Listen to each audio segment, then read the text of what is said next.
İnkılap zindabad. İnkılap zindabad. İnkılap zindabad. İnkılap zindabad. SRTC'ye സംരക്ഷിക്കാൻ SRTC'യെ സംരക്ഷിക്കാൻ SRTC'യെ സംരക്ഷിക്കാൻ SRTC'യെ സംരക്ഷിക്കാൻ മേഖലയിൽ നിലനിർത്താൻ കേന്ദ്ര സർക്കാരിന്റെ തൊഴിലാളി വിരുദ്ധ ജനവിരുദ്ധ നയങ്ങൾക്കെതിരെ രാജ്യത്തെ സംയുക്ത തൊഴിലാളി സംഘടനകൾ നടത്തുന്ന ദേശീയ പണിമുടക്ക് തുടരുകയാണ്.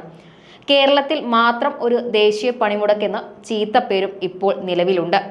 ഇന്നലെ അർദ്ധരാത്രി മുതൽ ആരംഭിച്ച 24 മണിക്കൂർ പണിമുടക്കിൽ 25 കോടിയോളം തൊഴിലാളികൾ അണിചേരുമെന്നാണ് തൊഴിലാളി സംഘടനകൾ വ്യക്തമാക്കുന്നത്. BMS ഒഴികെയുള്ള രാജ്യത്തെ 10 തൊഴിലാളി സംഘടനകൾ ചേർന്നാണ് ദേശീയ പണിമുടക്ക് പ്രഖ്യാപിച്ചിരിക്കുന്നത്. തൊഴിലാളികളുടെ അവകാശങ്ങളെ ഹനിക്കുന്ന പുതിയ തൊഴിൽ ചട്ടങ്ങൾ റദ്ദാക്കണമെന്ന് തൊഴിലാളികളുടെ പ്രധാന ആവശ്യം.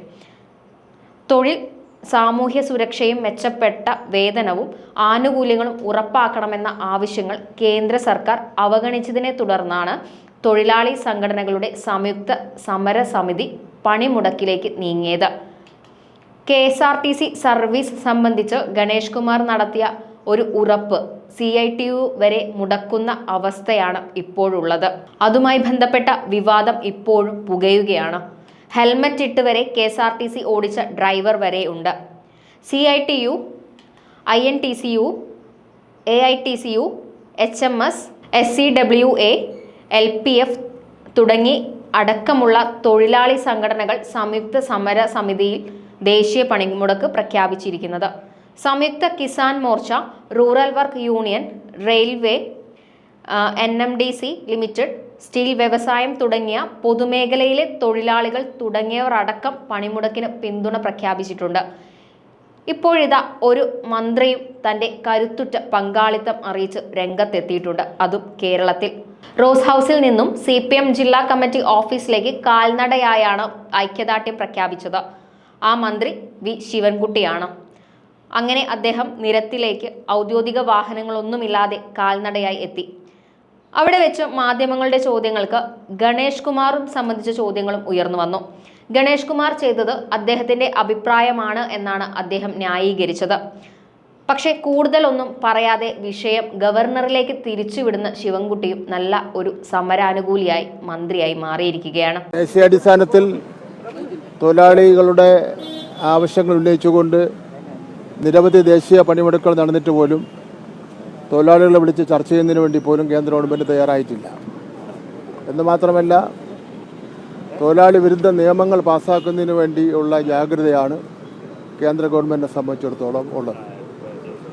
കേരളത്തിൽ തൊഴിലാളി വിരുദ്ധ നിലപാട് സ്വീകരിക്കുന്ന തൊഴിൽ നിയമങ്ങൾ നടപ്പിലാക്കുന്ന പ്രശ്നമേ ഇല്ല എന്നുള്ള കാര്യം തൊഴിൽ മന്ത്രി എന്നുള്ള നിലയിൽ ഞാൻ വ്യക്തമാക്കിയിട്ടുണ്ട്. അപ്പം അതുകൊണ്ട് ബഹുമാനപ്പെട്ട കേന്ദ്ര ഗവൺമെൻറ് തൊഴിലാളികളെ വിളിച്ച് സംസാരിക്കണം. എത്ര സംസ്ഥാനങ്ങളിൽ പരിപൂർണമായി പണിമുടക്ക് നടന്നു എന്നുള്ളതല്ല പ്രശ്നം. തൊഴിലാളികൾ ഉന്നയിക്കപ്പെട്ടിരിക്കുന്ന പ്രശ്നത്തിൽ അതിൽ എത്രമാത്രം കഴമ്പുണ്ട്, എത്രമാത്രം പ്രാധാന്യമുണ്ട്, എത്രമാത്രം ആവശ്യങ്ങൾ അതിലടങ്ങിയിരിക്കുന്നു എന്നുള്ളതാണ് കേന്ദ്ര ഗവൺമെൻറ് മനസ്സിലാക്കേണ്ടത്. മുതലാളിമാർക്കും ഇന്ത്യൻ കുത്തകകൾക്കും സഹായകരമായ നിലപാട് ഒരു കാരണവശാലും സ്വീകരിക്കാൻ വേണ്ടി പാടില്ല. ലോകത്തെമ്പാടും നടന്നിട്ടുള്ള തൊഴിലാളി വർഗത്തിൻ്റെ ചരിത്രം നോക്കിയാൽ, ചിക്കാഗോ മുതൽ ഉള്ള ചരിത്രം നോക്കിയാൽ, തൊഴിലാളികൾ സമരം ചെയ്താണ് അവരുടെ അവകാശങ്ങൾ നേടിയെടുത്തിട്ടുള്ളത്. ആ അവകാശങ്ങളൊന്നും ഏതെങ്കിലും ഒരു ഗവൺമെൻറ് വന്ന് അതിനെ തകിടം മറിക്കുന്നതിന് വേണ്ടി അനുവദിക്കുന്നത് ശരിയുമല്ല. നടന്നു പോകുന്നു സംസ്ഥാനത്ത് മുഴുവൻ കാണുന്നൊരു അവസ്ഥ. ഈ യാത്രക്കിടെ കുടുങ്ങിപ്പോയ പല യാത്രക്കാരും ഇപ്പോൾ അവർ ബസ്സിൽ കയറാൻ ശ്രമിക്കുമ്പോൾ സമരം തടയുന്നു. പല സർവീസ് നടത്താൻ തയ്യാറായ KSRTC ബസ് ഓടാൻ സമ്മതിക്കുന്നില്ല. ഇത്തരത്തിൽ യാത്രക്കാരെ ദ്രോഹിക്കുന്നത് ശരിയായ നടപടിയാണോ? അവർക്കും സ്വാതന്ത്ര്യമില്ലേ? ഒരു 6 മാസങ്ങൾക്ക് മുമ്പേ പ്രഖ്യാപിച്ചിട്ടുള്ള സമരമാണ്. ഒരു പ്രാവശ്യം സമരം മാറ്റിവെച്ചിട്ടുള്ളതാണ്. അപ്പോൾ അതുകൊണ്ട് ബോധപൂർവം സമരക്കാർ യാത്രക്കാരെ ദ്രോഹിക്കുന്നു എന്ന് പറയുന്നതിന് വേണ്ടി കഴിയില്ല. കാരണം 6 മാസങ്ങൾക്ക് മുമ്പ് പ്രഖ്യാപിച്ചിട്ടുള്ള സമരമാണ്.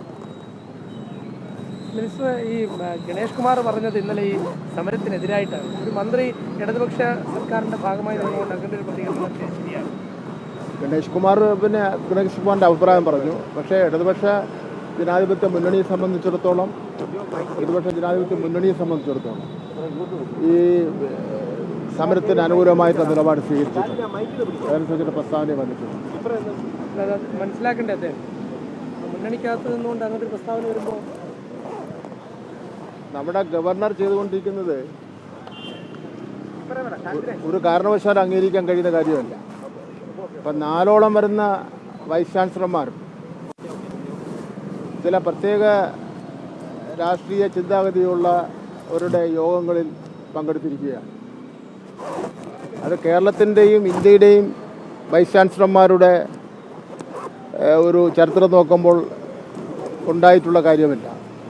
BJP ഗവൺമെൻറ് അധികാരത്തിൽ വന്നതിന് ശേഷം NCERTയും അതുപോലെ ഇന്ത്യയിലെ ചില സംസ്ഥാനങ്ങളിലെ വൈസ് ചാൻസലർമാരും ഒരു RSS നിലപാട് സ്വീകരിച്ചിട്ടുണ്ടാകും. പക്ഷേ കേരളത്തിൽ അങ്ങനെ ഒരു നിലപാട് ഐക്യകേരള രൂപീകരണത്തിന് ശേഷം അങ്ങനെ ഒരു നിലപാട് ഇപ്പോൾ സ്വീകരിക്കുന്നത് ഇപ്പോൾ ആദ്യമായിട്ടാണ്. അത് പ്രശ്നങ്ങൾ കൂടുതൽ വഷളാക്കുന്നതിന് വേണ്ടി മാത്രമേ കഴിയുള്ളൂ. അപ്പം അതുകൊണ്ട് ബഹുമാനപ്പെട്ട ഗവർണർ ഇടപെട്ട് പ്രശ്ന പരിഹാരത്തിന് ശ്രമിക്കേണ്ടതായിട്ടുണ്ട്. ഇന്നിപ്പോൾ 2-3 ദിവസമായി നടന്നുകൊണ്ടിരിക്കുന്ന എല്ലാ വിദ്യാർത്ഥി സമരങ്ങൾക്കും ഉത്തരവാദി എന്ന് പറയുന്നത് ബഹുമാനപ്പെട്ട ഗവർണറാണ്.